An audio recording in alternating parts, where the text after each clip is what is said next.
Hello everyone, this is Bora coming at you once again with another build, showcase and guide. This time for the Physical Zeal Paladin. Not a super popular build, but one that is very important to me. I've been personally a part of the Good Manners or GM PvP melee scene for a very long time in vanilla, so I was really excited at the prospect of recreating this character in PD2.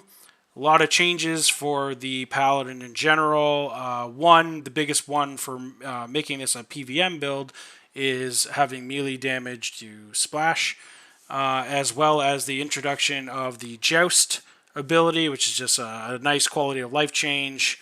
Really glad that they nerfed Enigma in the way that they did. Just added a ton of gear flexibility. This character is really fun.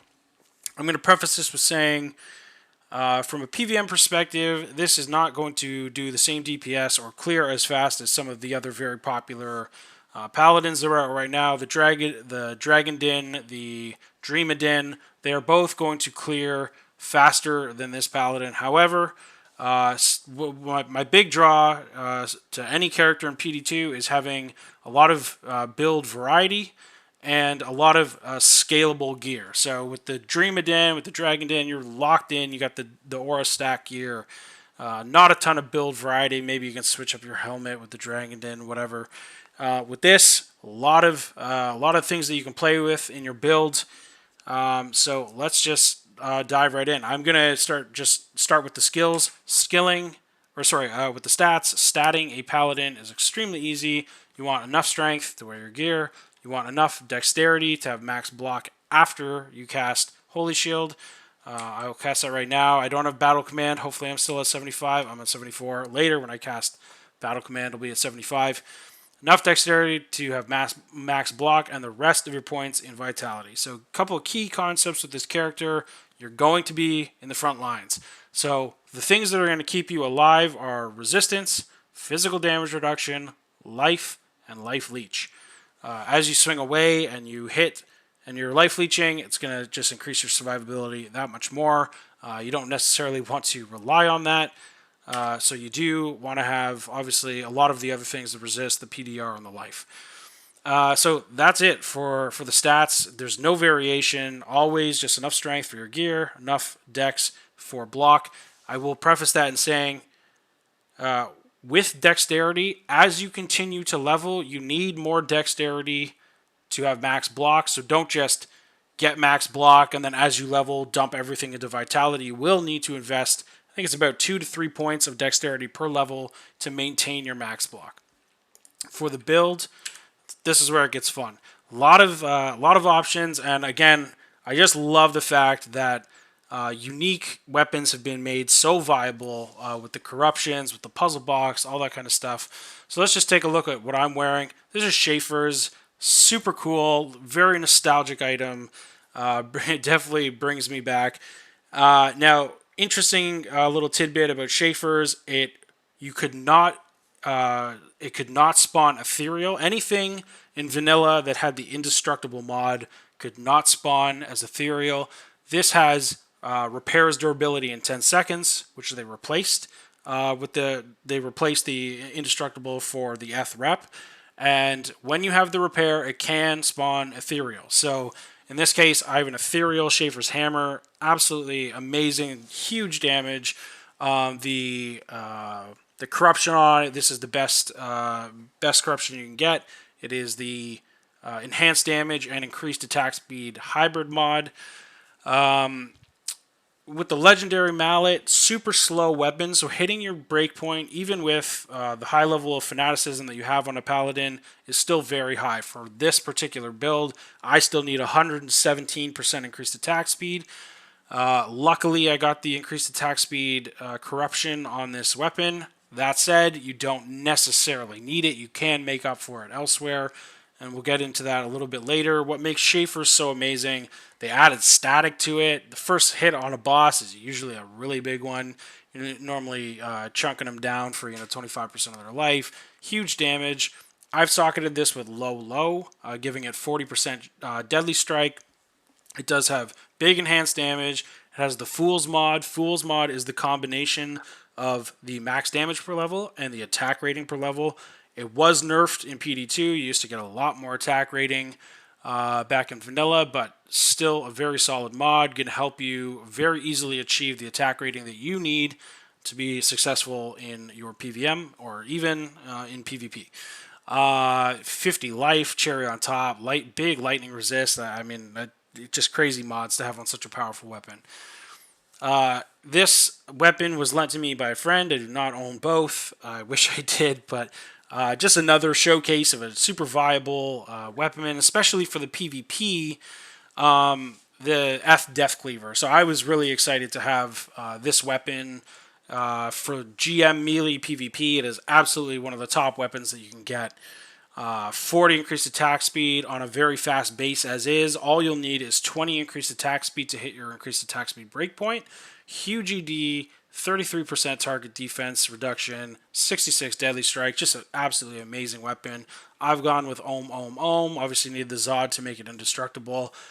40-15 joules would have made this slightly better, but it's a huge investment. Ohm for price for performance is hands down the best thing that you can put in weapons. So yeah, I mean, if you can't get the F Schaefer's, consider something like an F Death Cleaver. Ton of other options as well. You can go with rune words, death, EBOTD. Grief has been nerfed, so don't use grief. If you're going to do Ubers, you want to use Last Wish. There's just a lot that you can do with the Zeal Paladin. For helmet, I think Crown of Ages is hands down best in slot, although there are other options. I personally do a lot of tier 3 maps, so the 75% curse reduction is amazing. You get Decrepified, it's off you in a couple seconds. You go back to swinging in full force.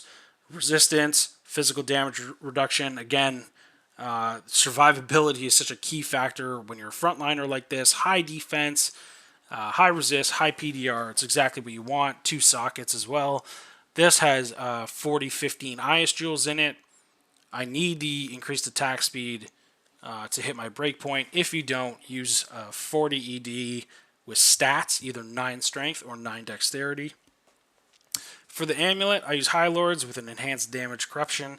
Enhanced damage is the perfect corruption for the High Lords. Price of these amulets have absolutely skyrocketed to just completely unaffordable levels. I happen to just have this on a friend's account, and he lent it to me, which was nice. But if you can't afford an ED corruption, you don't need it. It's all good. There's other corruptions, or you can just use a plain one. But really, key concept here is 20 increased attack speed with Deadly Strike. That's all you really care about. Plus skills are nice, but not hugely impactful on a Zeal Paladin. For shield, best in class, Exile. The reason it is best in slot here is because amplified damage can break physical immunities. So if you run into something that's physical immune, keep swinging until amplified damage procs, and then that'll hopefully, not in all cases, but in many cases, it'll break the physical immunity. And although they'll still have high physical damage reduction, you can work your way through it after amplified damage is on them. Huge defense, so they did fix the problem with e-bugging armors and helmets and whatever, which is just gear in general. So you now can e-bug. If you were to properly e-bug and get the perfect roll on this, I believe you can get 1808 or 818. I can't remember. Very, very high defense. Multiply that by the Holy Shield damage bonus, and you're going to have astronomical levels of defense. Other great mods, obviously the +2 to offensive wars, great. Defiance, great. The max resist, awesome. Now, with the shield base, you want to pick between 2 options. One, either all res, so you can have up to 45 all resistance. 2, what's called Knights mod. Now, Knights mod is the combination of enhanced damage and attack rating. You can get up to 121 attack rating and up to 65 enhanced damage. Those 2 things in combination.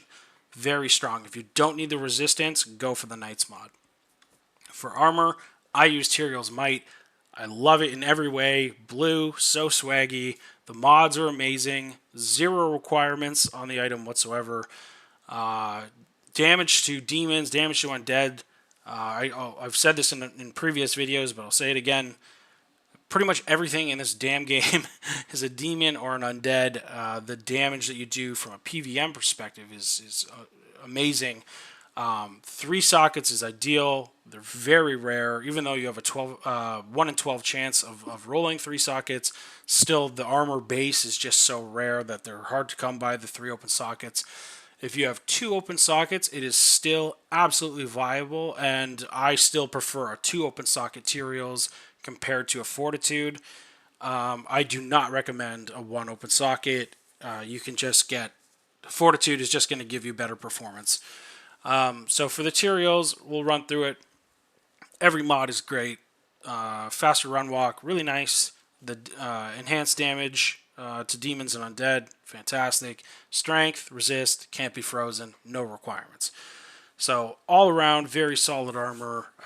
Next best would be Fortitude. You do have other options. You can try something like a Leviathan if you'd like, which has a lot of strength, a lot of PDR. It's green, so if you were by any chance wearing a 3 open socket Vamp Gaze or something in your helmet, and then you can have the all green build, which a lot of people like. I think it looks pretty cool.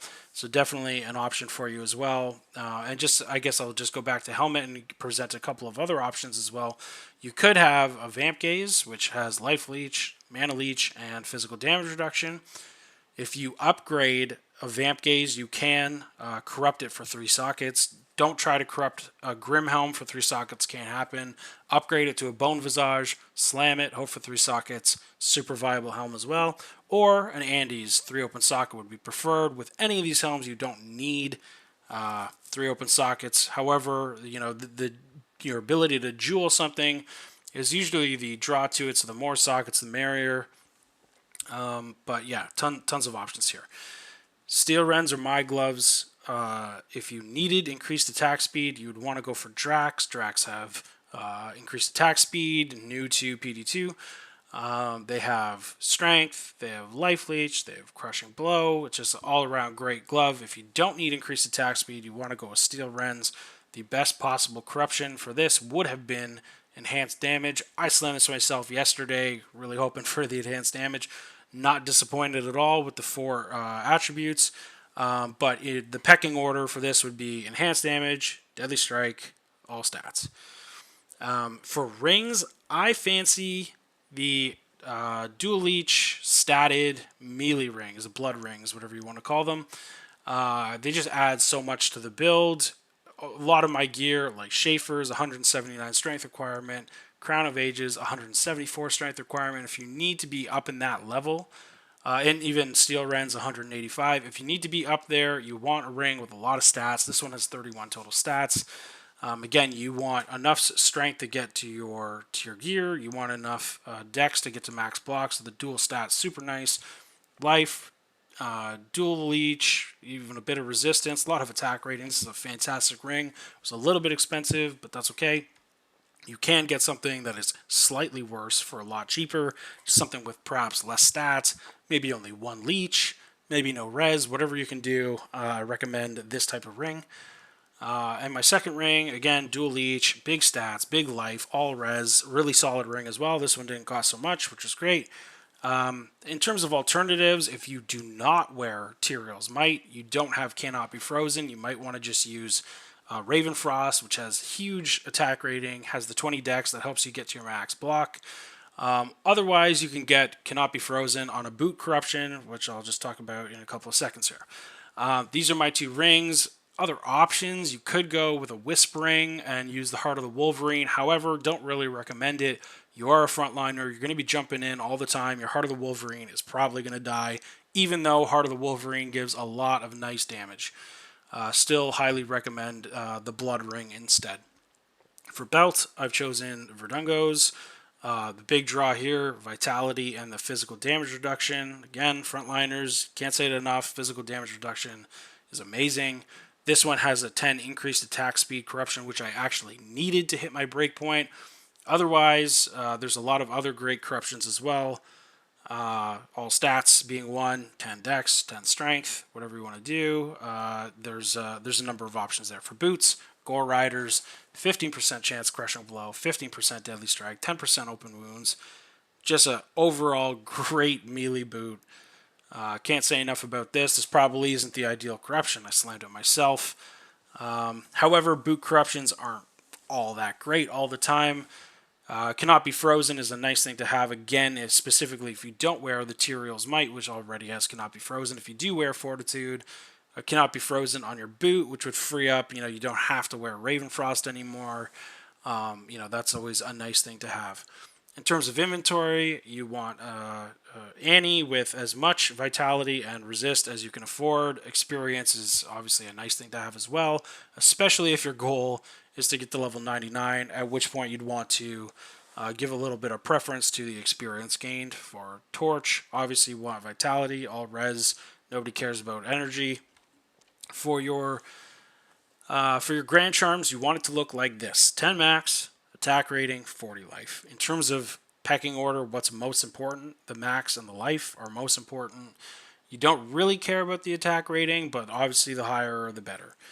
You can't actually get 132, by the way, on a 3 mod Grand Charm. It would only spawn on a 2 mod Grand Charm, but that's kind of irrelevant here because you want all 3 mods. I do have a full inventory like that. For small charms, same thing. Max, attack rating, life. Again, you can't get 36 attack rating. The perfect small charm is 3 max, 20 attack rating, 20 life. So that's what you want. I know everybody hates large charms. Nobody even picks them up. However, you can spawn a good one every once in a while. This is a good example of what you can achieve with a large charm, 6 max, a lot of AR, a lot of life. So definitely don't overlook the large charm as an option. On gear switch, call to arms, you want 6/6. Battle command, new to PD2, adds enhanced damage. Does actually increase your damage quite a bit. I'll switch to the... You can see here, damage bonus is 30. When you cast Battle Command, it'll actually give you the +1 skill, and it will actually give you, I think it's 32% damage. Nothing to sneeze at. I use Lidless for all skills. Your other option here is you could go with a Herald of Zakarum, which does give 2 to Pally skills and 2 to combat skills, which actually increases the level of Holy Shield that you cast, which is a very... it's a great option as well. I've just gone with the Lidless because it just increases the level of your battle orders, your battle command as well. We'll move on to the Mercenary. So this Mercenary wears Pride. Now Pride gives Concentration Aura, which is just a huge damage boost. Really nice option. Armor, Templar's Might, big Might Aura, really nice option as well. Again, you're just stacking damage. It's nice things to have. This is a terrible Crown of Ages, but he wears it anyways. Again, resist, PDR, curse reduction. Can't go wrong. The gloves are terrible. What I would recommend is wearing Drac gloves. Verdungos, again, for the physical damage reduction. And here you have a number of options. Goblin Toes, you have War Travs, you have Gore Riders. If you do a lot of chaos, you might consider Inferno Strides or Hotspurs, whatever you want to do. But the main 2 pieces for the Mercenary are Pride as well as Templar's Might. For the skill tree, I've gone with the old school classic Zeal build that you would have done in vanilla as well. Max Sacrifice. Sacrifice is a synergy to Zeal. Max Zeal, huge attack rating bonus, huge damage bonus, and obviously the skill that you use. You max Holy Shield, your blocked percent chance. Like I'm at 42, I cast Holy Shield. I'm at 74 again. If I were to cast Battle Command before this, I'd be at 75. Huge defense bonus. You'll see I'm currently sitting at 33,000. And you do want 1 point in Joust. And I'll get into kind of how you want to actually play the game when you play. But this is essentially a teleport. And just a really nice addition to a PVM Paladin. For auras, you use Fanaticism. And for your leftover points, you want to put them in Defiance, which is the synergy for Holy Shield. Does it give you a huge defense boost? I believe now that you have to invest these 2 points to get Joust, you have 1, maybe 2 skill points left over if you hit level 99. If you do, you want to put them into Blessed Aim. Back in vanilla, it was a little known secret that it gave you a 5% passive attack rating bump per base level, sorry. This game, they call it out right on the screen. They've actually doubled the bonus to 10%. So I think when you're level 80 or when you're level 98 and 99, this is where you would put that skill point.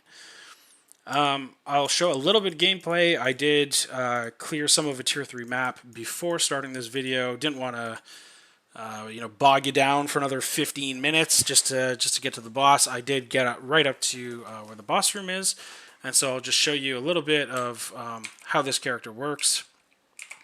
So again, the great thing about Pally, you're going to be a fan favorite. You bring so many ores to the table, so if you have bowazons with you, they're going to do a ton more damage because you have concentration, might, fanaticism. If you have multiple Pallies in the party, opens them up to do more with their ores. They can put on salvation for the party.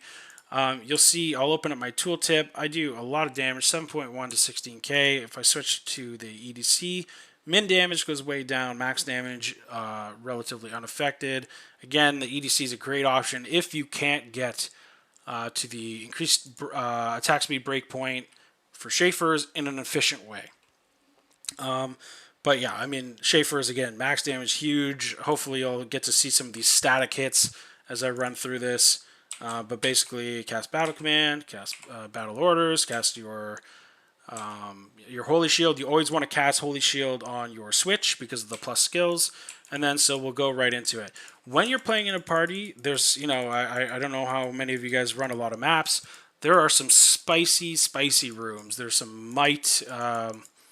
there are might archers that can one-shot people in your party. What you want to do is just joust right into them. You can take the damage. You can jump right in. You can see Lord of Lies. That's what you get for lying. Dead very quickly. Your Mercenary, unfortunately, is a bit of a pain in the ass. He likes to die all the time. But you can do your best to keep him alive. So when you do play with a party, again, go into the spicy rooms and fear not. Jump right in, tank the back lines, tank those archers so that your Zons and your Sources and your Mind Blast Assassin, whoever you play with, doesn't die. You'll see you do a lot of damage. This is just going to be some really quick gameplay. This is solo, one player, but in an 8-player map, you can absolutely have a huge impact. Again, you're not going to do the big AoE DPS that you would if you were a Dragoned In or Dreamed In, but you will tank better than them. And again, it's just about what you want to do in the game. I really enjoy playing this style of Paladin. Again, this build is kind of near and dear to me. You'll do a ton of damage. You'll get right in there. You'll, like I said, party favorite with all the auras that you bring to the table. And yeah, I mean, it's just an overall very fun hero to play. So dive right in, get in there, boys. Tank some stuff, get your static off, do your crushing blow, do your deadly strikes. You're definitely your contribution to a party game will absolutely be felt. You can do solo runs, whatever you want to do. I mean, for me, when I personally PvP, I like to do things that you don't have to find anything, like where the map is the same every time. I like to do Eldritch, I like to do Shank, Chaos, Pindle, Trav, whatever you want to do. You're going to be able to do it with this build. It's a ton of fun. So I hope you guys enjoyed this video. I'm going to cut it off here. And before I go, I'll just say, find me on Discord. I am happy to answer any question you have. Gear recommendations, how to hit your highest breakpoint, whatever you want to ask. I am Bora, B-O-R-A, hashtag 7700 on Discord. You can also find me on Reddit. I will be posting this guide here, and I will be streaming on Twitch.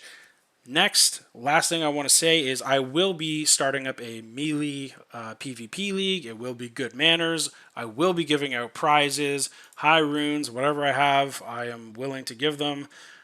So we'll start a PvP league in a couple of weeks. I'm going to get it really well organized. I want to do a bit of testing to make sure that everything is balanced by the time I start it.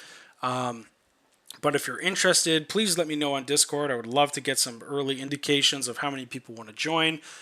And I will just say, good manners PvP includes jabzons, not lightning javazons, but physical jabzons, fury druids, Zeal Paladins, and Concentration Barbarians. So if you have any of those builds ready to go, you want to do some good manners PvP, let me know on Discord. I will be starting a league. I will be giving out prizes, so I hope to see you guys in a couple of weeks when that starts. All right, thank you for tuning in. Cheers, everybody, and enjoy your gaming.